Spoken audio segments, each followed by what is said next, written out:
Today's topic is secondary screening. Secondary screening is carried out after the primary screening. The main aim of the secondary screening is to sort out the microorganism isolated from primary screening, or we can say that remove or discard the microorganism from primary screening having poor applicability, or we can see that sort out the best isolate really useful for the industry. These are the main aim of the secondary screening. So let's start with secondary screening. Introduction. Secondary screening is rational or logical screening, whereas primary screening is a random screening. It gives idea about quality and quantity of product produced by isolates, whereas primary screening does not give idea about the product quality and the quantity. It is carried out after the primary screening. As we know that after the primary screening, we go for secondary screening. The isolate screened from primary screening are subjected to pass from several points to isolate really useful microorganism. Expensive procedures are carried out. Various points considered during the secondary screening. Sorting out microorganisms that have real commercial value from many isolate obtained during primary screening. In this, what we do, we sort out really useful microorganisms from many isolate during primary screening. Secondary screening provide information whether the product produced by microorganism is new or old.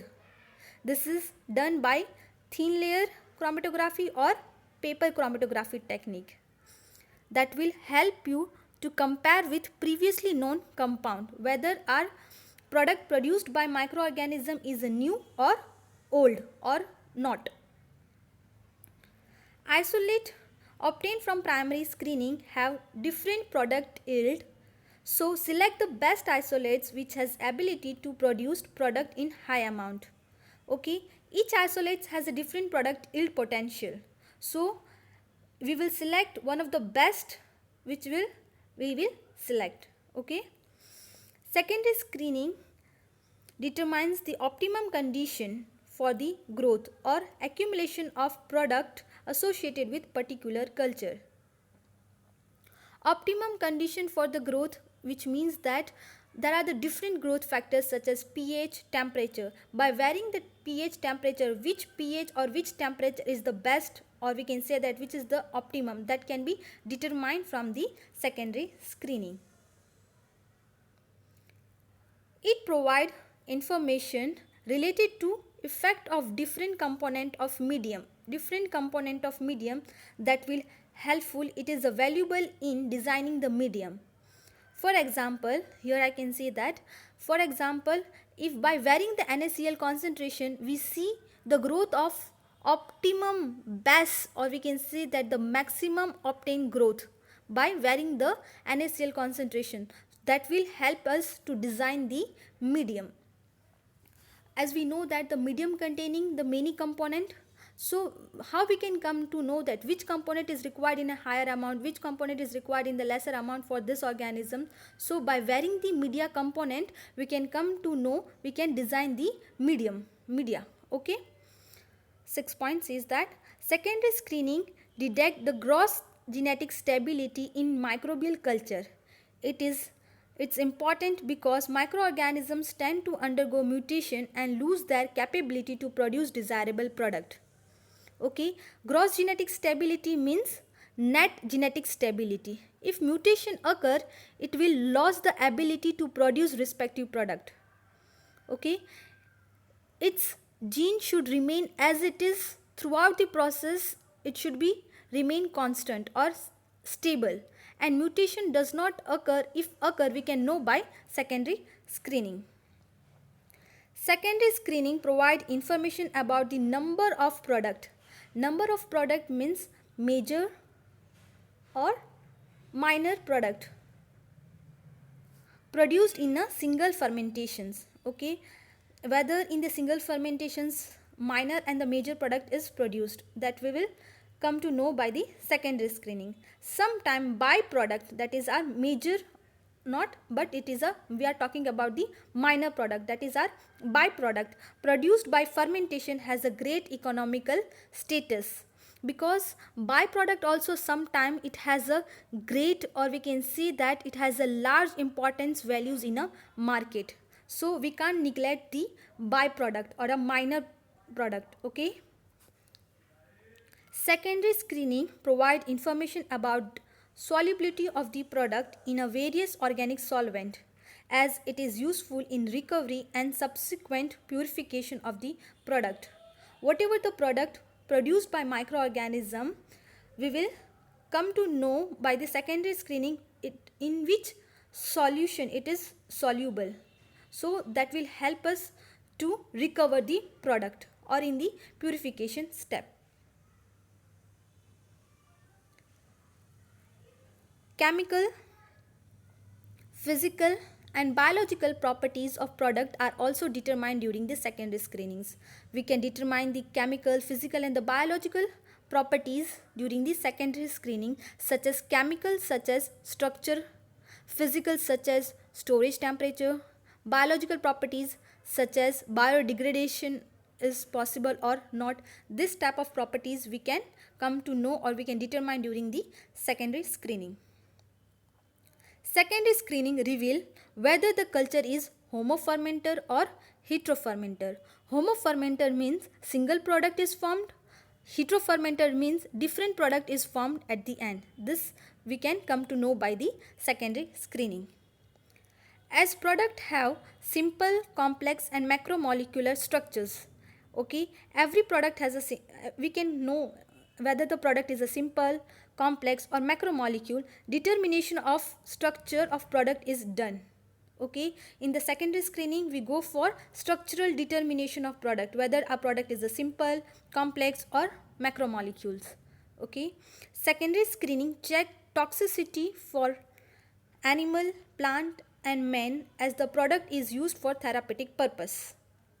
We check the toxicity if it is used for the therapeutic purpose. Secondary screening reveal whether the microorganisms are capable of chemical change in the product or even destroying their own product. Secondary screening provide information about chemical stability of fermented product. Chemical stability that we can determine by the secondary screening. Secondary screening provide information about many question arises during the final sorting out of industrially important microorganism. These are the some various points considered during the secondary screening. Giant colony technique. Giant colony technique comes under the secondary screening. This technique is used to measure the inhibition spectra. In this technique, streptomyces isolates streak in a narrow band across the center of the N-agar plate. Streptomyces is an actinomyces that produce streptomycin antibiotic. Streptomyces is a actinomyces that produce streptomycin antibiotic. Before going in a detail, I would like to give a simply I want to explain you. For example, we have 4 different isolates of streptomyces species. Now to know which one is the best, how to measure the inhibition spectra of antibiotic produced by isolate. So for that we go for giant colony technique. Okay, in that we have a 4 different isolates of streptomyces and we don't know which one is the best. So for that what we will do, we will take a 4 N-agar plate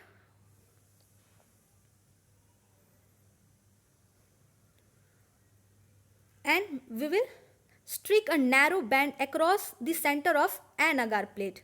Here we will 4 isolate 1, 2, isolate 3 and isolate 4. We will streak onto the center of the N-agar plate. The test organism are streaked from edges of the plate up to but not touching the streptomyces growth. We will streak the test organisms. Here we will streak the test organism, as it will not touch the streptomyces. These are the test organisms here we will stick. Okay, then the plates are incubated for specific time. At the end of incubation, inhibitory zones around the growth is measured in millimeter. So by this technique we can come to know the quality of isolates. We will, on the next day, we will measure the inhibition spectra, because we know that streptomyces is an actinomycetes that produced antibiotic. Due to the antibiotic effect, sensitive organisms will show the zone of inhibition.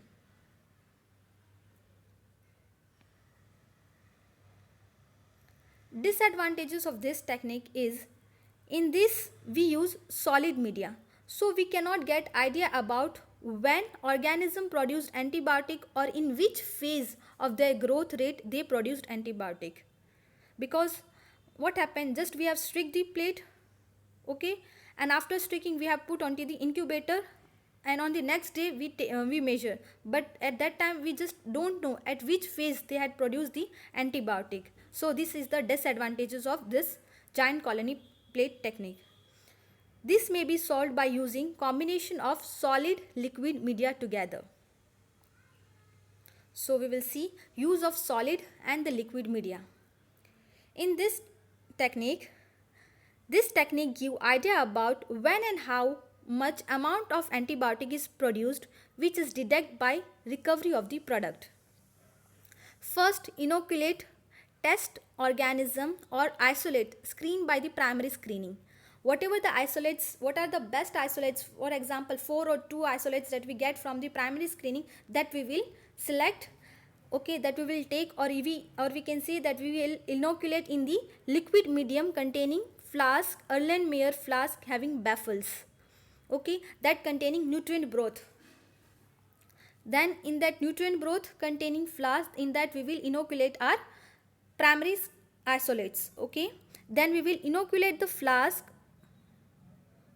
where inoculated flasks were incubated in a shaker at a constant temperature. At a constant temperature we will incubate. Flasks are aerated by keeping them onto the mechanical shaker. Mechanical shaker will aerate the flask.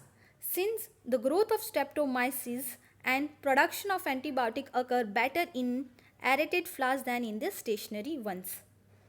Sample from the flask are withdrawn. We will withdraw the sample, okay, at regular interval. At regular interval means every 30 minutes we will take out the sample from the flask under aseptic condition and the test in quality control lab, okay. Then we go for test. For what happened, after the 30 interval we will take out the sample and we will measure the turbidity of the sample at every 30 minutes.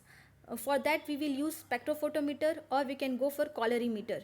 And after that, during that time, every 30 minutes we will put this solution into the disc, and we will put the disc into the center of the Petri plate. In the center of the Petri plate containing that isolates we will put at every interval, and that plate we will incubate into the incubator. So next day we will observe in the solid media the zone of inhibitions towards the sensitive organism, okay, and every 30 minutes we will observe the graph at which phase it produced the antibiotic. That we will come to know by the use of solid and the liquid media. Important test carried out includes checking for contamination. At every interval we check the contamination is there or not, okay. Checking pH. Assay of antibiotic for knowing at which phase organisms produced antibiotic, okay, at which phase it produced antibiotic, that we will come to know because we are carrying out every interval 30, 60, like this way, 120, like this way. At every interval we are taking out the sample. We go for turbidometry method. For that turbidometric method, by using a spectrophotometer or by the colorimeter, we check the turbidity, and after that, from that sample only we put onto the center of the Petri plate containing an agar and containing test organisms. Okay, during against the test organisms, it will show the zone of inhibition that we will see at every interval. At which interval it shows the zone of inhibition, that we will come to know. Okay, at which phase. Providing information about which medium is the best for antibiotic for formation, at which phase the antibiotic is produced. Additional determination. Determination of antibiotic, whether it is a new or old, that we will come to know by that. Determination of number of antibiotic produced in a culture broth is made. Effect of different bioparameters on the growth of Streptomyces culture, fermentation process and accumulation of an antibiotic. Toxicity is checked. Genetic stability is checked. Characterize the Streptomyces culture up to species level. Strain improvement is done to increase the yield. Okay, these are the screening techniques.